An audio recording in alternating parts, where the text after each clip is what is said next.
L'AJDPT, Association Justice et Droit pour tous.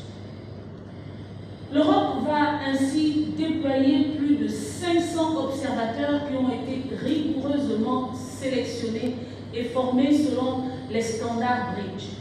Ce déploiement va permettre de couvrir 44 départements sur les 48 je voulais savoir si le Gabon, pour plus de 3000 bureaux de vote ouverts sur toute l'étendue du territoire national.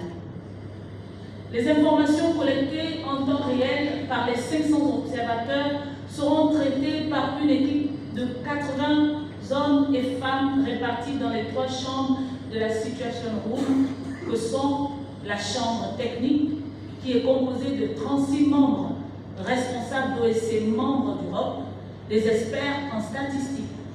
Cette chambre a pour mission de collecter et d'analyser toutes les informations envoyées par les observateurs sur le terrain ou d'autres sources, de les traiter, de les compiler, de les vérifier, de les valider, de réaliser une première analyse, de faire un rapport qui sera partagé à la chambre analytique ou politique si l'incident est mineur.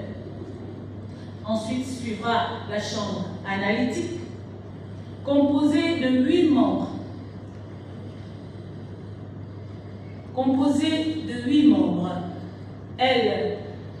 Ces 8 membres sont pour certains des analystes politiques, des analystes du genre, analystes électoraux et du secteur de la sécurité.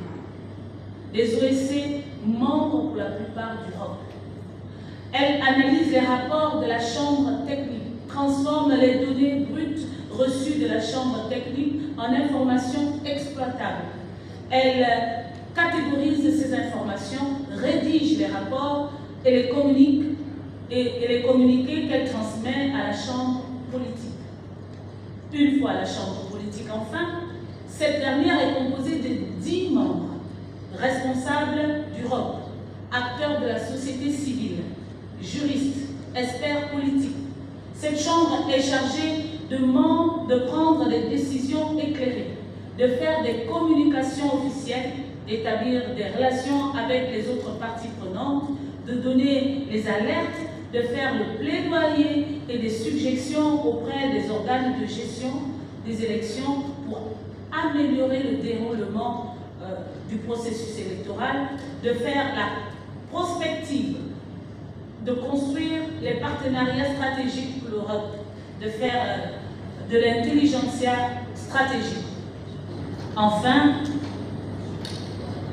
pour une élection transparente, démocratique, crédible, l'Europe invite les commissions électorales nationales, consulaires, le CONOCER et la CER de travailler avec éthique et déontologie, en s'acquittant de leur mission avec honneur, dignité, impartialité et professionnalisme. La société civile a campé sa mission sur la neutralité qui constitue le socle de sa vocation. Aux médias, de s'acquitter de leur mission avec impartialité et sans parti pris, pour demeurer objectif et crédible. Et aux citoyens, à s'acquitter de leur devoir civique dans la quiétude et avec le souci de préserver un climat de paix, d'unité et de cohésion nationale, et à transmettre toute information pouvant porter atteinte à la crédibilité du scrutin.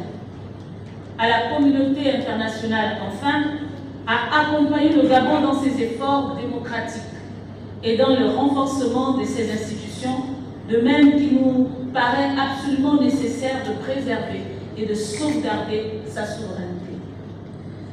L'Europe se tient disponible pour accueillir à partir de ce vendredi, 11 avril 2025, en ses installations situées à l'hôtel Radisson Parking, tous citoyens, toute organisation de la société civile, tout partenaire technique et financier désireux de connaître l'Europe et la situation ou d'apporter une information pouvant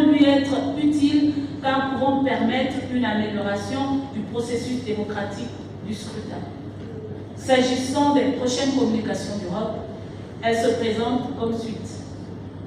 Le 12 avril 2025, jour du vote, l'Europe fera un communiqué de lancement du scrutin, puis un communiqué à la mi-journée et enfin un communiqué de clôture. Et en cas de force majeure, des communiqués spécifiques. Le lendemain du vote, soit le dimanche 13 avril 2025, l'Europe livrera sa déclaration préliminaire à 12 heures. Enfin, l'Europe publiera son rapport définitif à une date qui vous sera communiquée. Mesdames et messieurs, je vous remercie.